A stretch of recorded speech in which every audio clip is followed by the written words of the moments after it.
Apesar do regime militar ter se iniciado em 1964, o golpe militar começa um pouco antes, em 1960, quando Jânio Quadros foi eleito como presidente. O governo de Jânio durou muito pouco, e ele renunciou em 25 de agosto de 1961 e teve apenas 7 meses de governo. Quem assumiu depois foi João Goulart, também conhecido como Jango. O Jango tinha planos de reduzir desigualdades sociais brasileiras com reformas de base, na área bancária, eleitoral, educacional e agrária.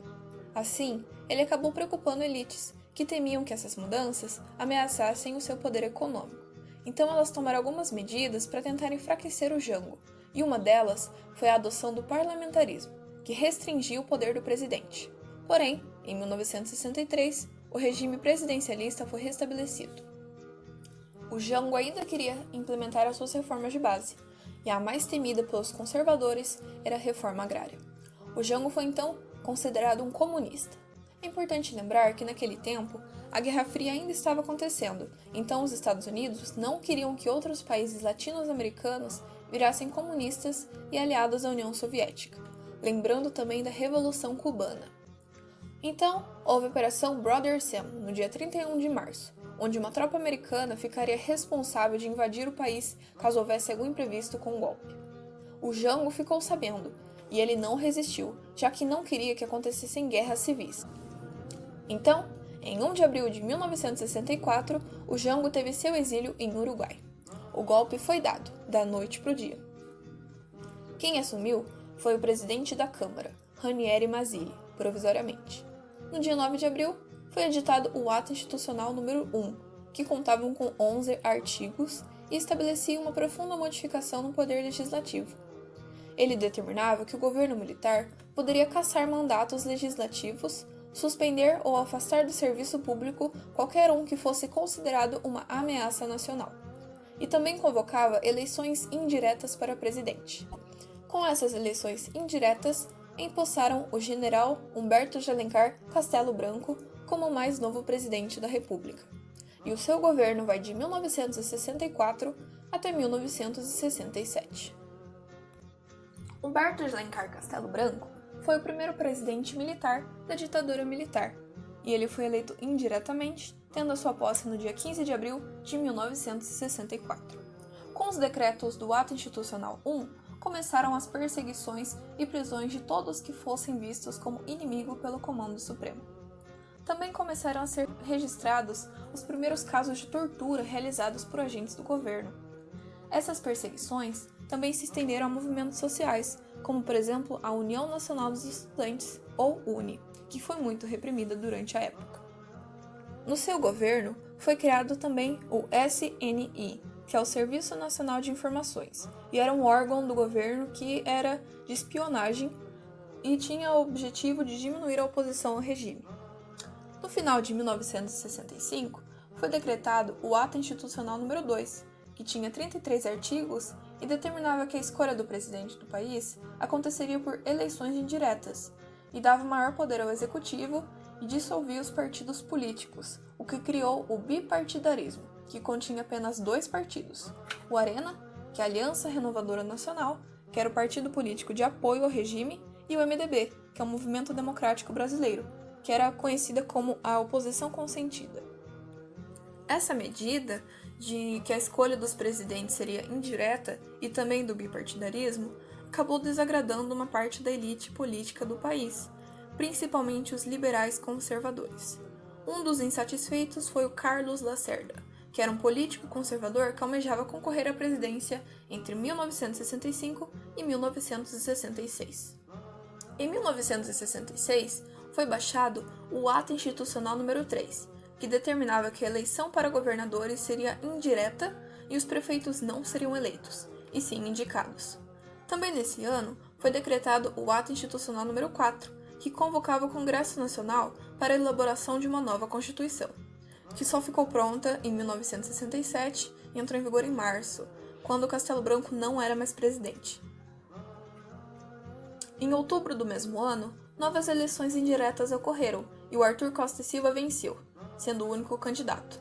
Ele só foi assumir em 1967, então o governo de Castelo Branco pendurou até lá.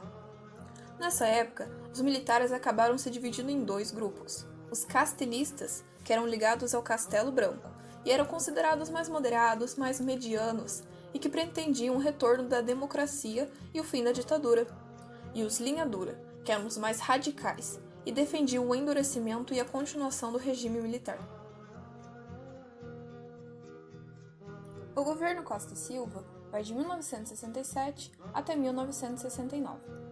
O Arthur Costa e Silva era linha dura e teve a sua posse em março de 1967, e no mesmo dia foi instituída a Constituição de 1967. No seu governo, se intensificou a repressão policial-militar contra todos os movimentos, grupos e focos de oposição política, e também se intensificou manifestações populares contra o regime militar. Um grupo político de oposição ao regime foi criado, chamado de Frente Ampla. Nele se encontravam Juscelino Kubitschek, Carlos Lacerda e João Goulart. O objetivo da Frente Ampla era reivindicar uma anistia, uma Assembleia Constituinte e eleições diretas para o presidente e governador do estado. A Frente Ampla foi proibida de atuação em 1968. Como nessa época as manifestações públicas contra o governo aumentaram, o governo também aumentou a sua violência. Em 1968, em uma pequena manifestação de estudantes, no qual protestavam por melhores preços no restaurante de seu instituto, acabou na morte do estudante Edson Luiz de Lima Souto, de apenas 18 anos. No dia do seu enterro, a cidade do Rio de Janeiro parou. Com faixas e cartazes e palavras de ordem, a população protestava: bala mata fome? Os velhos no poder? Os jovens no caixão. Mataram um estudante. E se fosse o seu filho? E PM igual a pode matar. Edson Luiz foi enterrado ao som do hino nacional brasileiro, cantado pela multidão.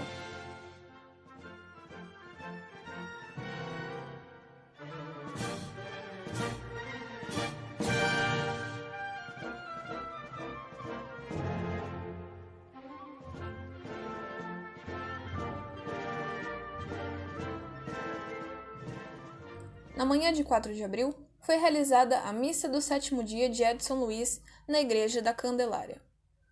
Ao término da cerimônia religiosa, as pessoas que deixavam a igreja foram cercadas e atacadas pela cavalaria da polícia militar a golpes de sabre.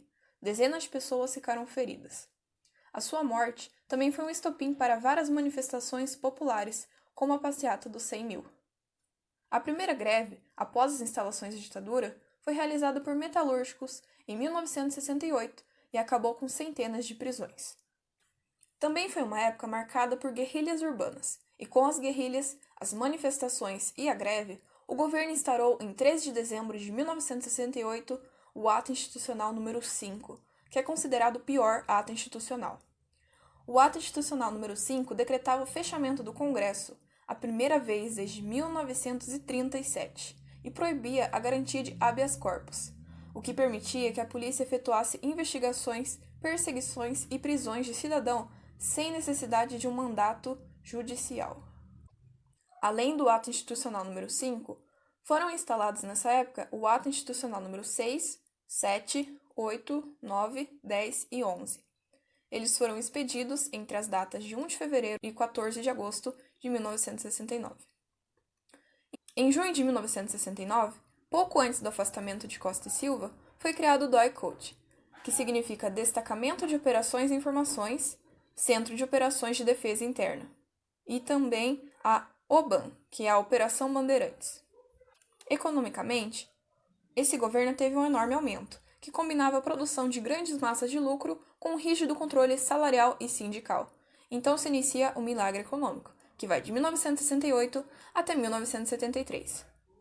Em 31 de agosto, Costa e Silva se afastou do governo por causa do agravamento de seu estado de saúde. O general Médici foi indicado como novo presidente. O governo Médici vai de 1969 até 1974.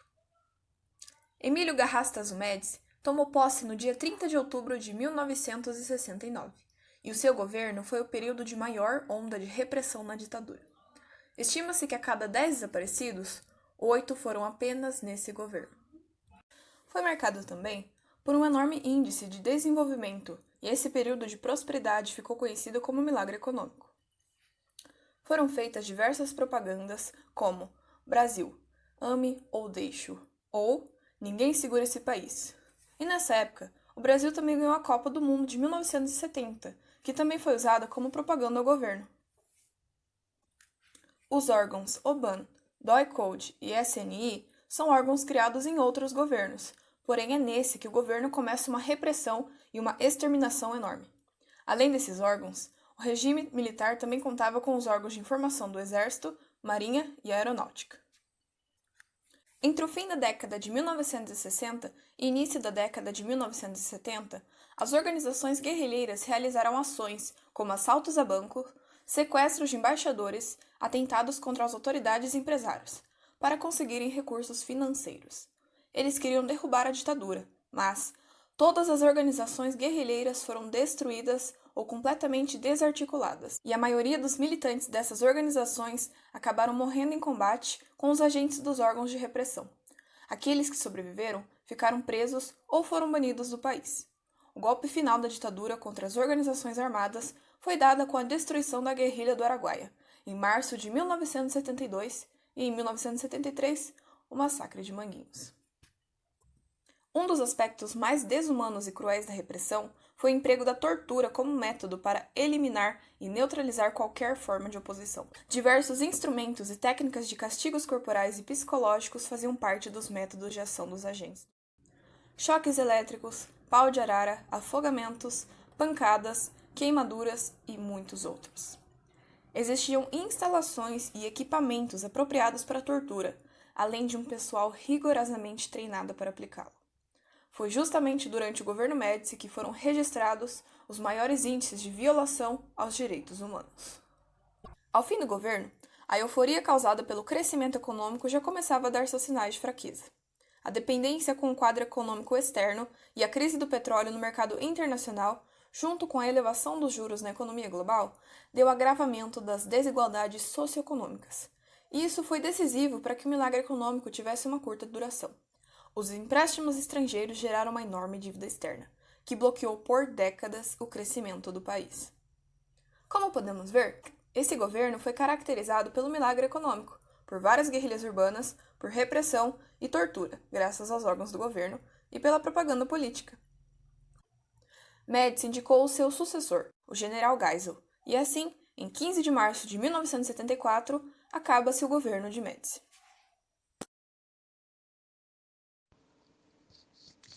Governo de Geisel. Geisel foi indicado no fim de 1973 e foi aprovado em 1974. Ele já havia sido chefe do gabinete militar no governo de Castelo Branco. Entre o ano de 1969 e 1973, teve um grande cargo na Petrobras. Durante o governo Geisel, iniciou a transição para a democracia liberal que ele mesmo designou, que deveria ocorrer de forma lenta, gradual e segura. O que significa que o Brasil seria lentamente redemocratizado, com limites e posições impostas pelos militares. Nas eleições parlamentares de 1974, a população deu sua resposta, quando as cadeiras ocupadas pelo MDB aumentaram consideravelmente. Por isso, uma das principais metas desse governo foi trazer sustentabilidade ao regime, buscando superar os problemas econômicos do país. O governo Geisel convocou Mário Henrique Simonsen para assumir o Ministério da Fazenda. Anunciado o segundo Plano Nacional de Desenvolvimento, mas a reforma não estava mostrando o efeito esperado. Em meio à economia enfraquecida, os setores de oposição política oficial ganhavam maior força de atuação política. Em outubro de 1975, o jornalista Vladimir Herzog foi assassinado nos corredores do Exército em São Paulo. Segundo os militares, Vladimir teria se matado dentro da prisão, mas nas fotos mostravam que Vladimir teria sido enforcado por um lençol ainda com seus pés no chão. Isso acabou sendo espalhado, e foi aí que tomaram as forças as enteadas representativas. O governo de Geisel lançou em 1977 o tal Pacote de Abril. Esse pacote promoveu uma desarticulação política sustentada pelas premissas estabelecidas pelo ato institucional. O Congresso Nacional se fechou e o sistema judiciário e a legislação foram alterados. As campanhas eleitorais foram restritas. O mandato presidencial passou para 6 anos e as leis seriam aprovadas por maioria simples. General Geisel afastou os radicais do governo para abrir portas a eleições de João Batista Figueiredo, ao fim de seu mandato. Governo de Figueiredo. Figueiredo teve um governo um pouco mais extenso que os demais dentro da ditadura militar. Sendo assim, ele governou durante exatos 6 anos. Ele iniciou seu governo no dia 15 de março de 1979 e se finalizou no dia 15 de março de 1985. O governo do general João Figueiredo foi o último do regime militar. Ele decidiu dar continuidade ao projeto de seu antecessor Geisel. Sendo assim, novamente seria um governo lento, gradual e seguro. Desse modo, no ano de 1979, assinou a Lei de Anistia Política, que anulou as punições aos brasileiros feitas desde 1964. Além da Lei de Anistia, foi aprovada a Lei Orgânica dos 5 partidos, que possibilitou a criação de outros partidos. Economicamente, o governo do general Figueiredo foi marcado por inflação e estagnação econômica, evidenciando o colapso da política econômica do regime militar. Mas, como se já não bastasse, ainda se somou a crise do petróleo de 1979. A crise econômica persistiu e a dívida externa chegou ao índice alarmante de 61 bilhões de dólares em agosto de 1980. Foram enviadas cartas-bombas para os dirigentes da Ordem dos Advogados do Brasil e para a Câmara Municipal do Rio de Janeiro, causando mortes e mutilações de funcionários dessas instituições. Também houve o movimento Direta Já, que queria a retomada de eleições diretas ao presidente. Com isso, o deputado Dante de Oliveira lançou uma emenda constitucional em 1983, que, se fosse aprovada, traria eleições diretas para 1985. Apesar de ter um apoio gigantesco do povo, com várias passeatas e comícios, a Câmara dos Deputados não aprovou a emenda. A eleição de 1985 foi disputada por Tancredo Neves, que era apoiado pelos grupos democráticos, contra Paulo Maluf. No fim, Tancredo venceu e deu-se o fim do regime militar. Porém, acabou tendo uma gravemente no seu estado de saúde e morreu antes da posse. Quem assumiu no seu lugar foi seu vice, José Sarney. Esse iniciou um período político no Brasil, conhecido como a Nova República. Ainda fugindo um pouco do assunto, mas nem tanto, vem a história de Santos Dias da Silva. Era operário metalúrgico e membro da Pastoral Operária de São Paulo. Ele foi morto pela polícia militar quando comandava um piquete de greve, no dia 30 de outubro de 1979. Santos Dias era lavrador, mas foi expulso da terra onde vivia com a família em 1961, após participar de um movimento por melhores condições de trabalho.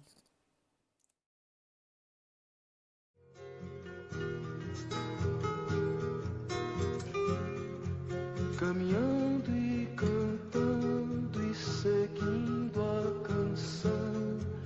Somos todos iguais, braços dados ou não, nas escolas, nas ruas, campos, construções, caminhando e cantando. Então, galera, esse foi o nosso trabalho. Espero muito que vocês tenham gostado. A gente se dedicou bastante para fazer cada detalhe. E é isso. Beijos. Vem, vamos embora, esperar não é saber. Quem sabe